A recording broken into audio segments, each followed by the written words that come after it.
牛我妹煮鸡脯，爱讲嘛嘅咧，我哋阿妹节嘅日，主要本不卡日式。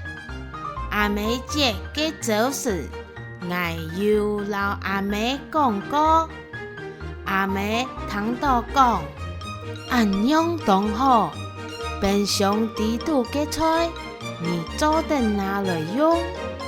我做出7,000塔煎卵、豆干炒肉，还有炒吊菜嘅。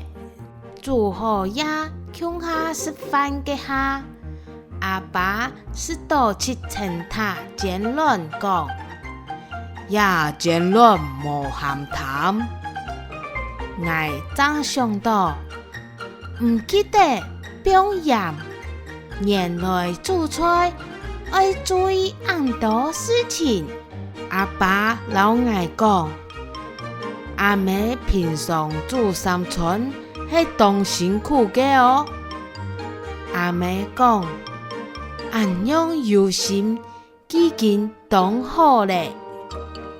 什么你听我讲下，要记得打开小铃铛诶，订阅、按赞、分享哦。